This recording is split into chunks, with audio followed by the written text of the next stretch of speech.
E aí o processo ficaria, digamos assim, legitimado. Num certo sentido, sim. A solução que foi apresentada para a gente foi essa, porque a outra solução que tem sido debatida em alguns países é por meio da invasão da privacidade ou da quebra do sigilo de correspondência das pessoas, o que não é uma boa ideia. Então, no anteprojeto que o MINC vai enviar ao Congresso, a primeira hipótese é que vai prevalecer. Ou seja, uma taxa módica que seja cobrada para legalizar o processo de downloads, hoje considerado um processo ilegal.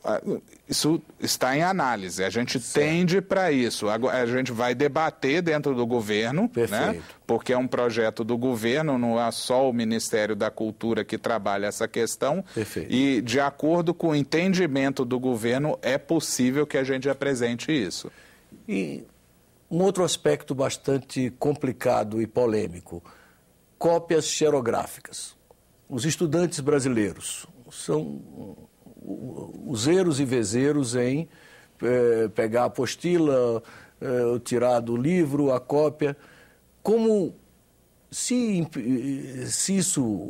a lei bloquear esse processo, vai ser um escândalo do ponto de vista da educação brasileira, porque os mais pobres vão ser prejudicados e, enfim, vai ser Como resolver essa situação? Bom, hoje a lei já bloqueia isso. Esse é um dos grandes problemas da nossa lei atual. A lei não permite a cópia para uso privado ou a cópia para uso educacional. Só cópia de pequeno trecho, sem definir o que vem a ser um pequeno trecho de uma obra. Então, no caso dos livros para usos em universidades, etc., há que se entender o seguinte, né? Em primeiro lugar, o estudante, se puder, ele compra o livro. Ninguém gosta de tirar xerox, todo mundo prefere né, ter o livro original, né? Agora, o que acontece é, bom, primeiro há um problema a respeito do preço do livro, segundo, há um problema também de que boa parte da bibliografia que os próprios cursos superiores passam para os alunos como obrigatória está esgotada. Os livros não estão em quantidade suficiente na biblioteca, então a única alternativa para o estudante ter acesso àquela bibliografia é copiar. Uhum. Agora, a situação hoje é que as cópias são ilegais, em larga medida. O que a gente está propondo é que se legalize essa prática mediante aquele operador da fotocopiadora remunerar os titulares por aquele uso das obras. Ou seja, a indústria fabricante da impressora vai embutir ali um custo para remunerar os autores? Não. Quando você for numa xerox, numa reprografia, e você paga alguém para copiar um livro para você, esse alguém tem a obrigação de uma parte desse recurso passar exatamente. Isso não é nenhuma invenção. Isso funciona assim no resto do mundo, em boa parte do mundo. E como controlar isso? Como fiscalizar isso? É simples. Bom, em primeiro lugar, você tem que criar uma sociedade de gestão coletiva de direitos reprográficos, coisa que ainda não existe efetivamente no Brasil, né? Ou seja, editoras, autores se associam num sistema similar ao do ECAD, né, e passam a privadamente controlar esses usos juntos aos operadores de fotocopiadora, que têm a obrigação de falar, eu copiei tantas páginas do livro tal, do exatamente, autor tal. Exatamente. Porque, caso contrário, aí sim cai na ilegalidade total e aí você pode ter seu negócio fechado. Agora, os operadores de fotocopiadora, eles estão apoiando essa proposta, eles não querem atuar na ilegalidade, né? Os estudantes também querem ter acesso a essa possibilidade de... E esse aspecto já vem contido no anteprojeto que o MINC vai enviar? Sim. Ou será necessário um novo... Já vem embutido, já esteve em consulta pública, houve bastante debate a respeito dele, há um certo temor por parte da indústria editorial de como vamos fazer, mas o que temos sempre argumentado é que, veja bem, se funciona na Argentina, funciona na Colômbia, funciona nos Estados Unidos, na Europa funciona, qual o nosso problema que não pode funcionar aqui? Por que a gente tem que proibir a cópia quando não se está propondo nenhuma liberalização geral, e sim uma cópia que seja remunerada? E eu pergunto, como coibir a pirataria que no Brasil é tão exuberante, para dizer o menos? Veja bem, essa lei vai coibir a pirataria? A lei pirataria é a violação da lei, né? O que acontece hoje é que pirataria não é um problema só no Brasil, isso também é um problema no mundo, né? No caso do Brasil, existe um órgão específico chamado Conselho Nacional de Combate à Pirataria, que é formado pelo setor público e pelo setor privado, cuja sede, vamos dizer assim, está no Ministério da Justiça. O Conselho Nacional de Combate à Pirataria ele tem 3 vertentes, né?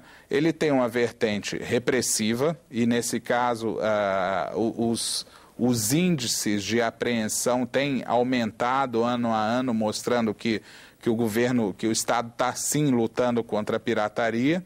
Ele tem uma vertente educacional, ou educativa, melhor dizendo, que procura mostrar para o cidadão a importância de se respeitar o direito de propriedade intelectual, e ele tem também uma vertente econômica, que busca estimular que os empresários lancem produtos a preços populares, às vezes um CD sem o encarte, alguma coisa assim, que diminua o diferencial de preço entre o produto original e o pirata, e assim desestimule a pirataria. Agora, a pirataria é um fenômeno bastante complexo, né?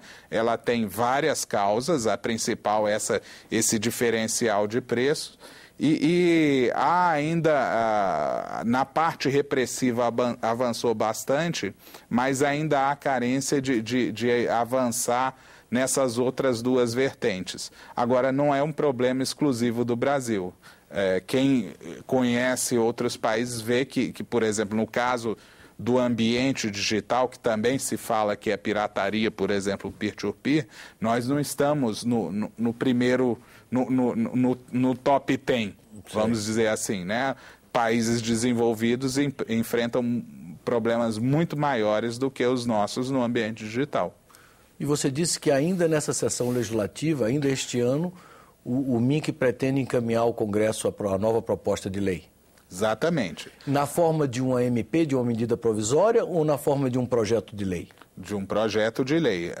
Desde o início dessa discussão, que se iniciou publicamente em 2007, o governo nunca teve a intenção de apresentar uma medida provisória. Ele preferiu o debate, o diálogo. Nós fizemos um Fórum Nacional de Direito Autoral composto por 8 seminários nacionais, um internacional. Fizemos mais de 80 reuniões setoriais durante esse fórum. Abrimos a consulta pública, né? Produzimos um anteprojeto, abrimos uma consulta pública, ficou 80 dias em consulta pública. Durante esses 80 dias, fizemos mais 70 reuniões públicas para debater essa questão e o anteprojeto. E isso vai finalizar num projeto de lei que será fatalmente debatido novamente aqui nas 2 casas. Vocês esperam resistências ou acham que vai ser um passeio? Não, nunca será um passeio. Direito autoral é uma questão extremamente polêmica e que mexe com muitos interesses.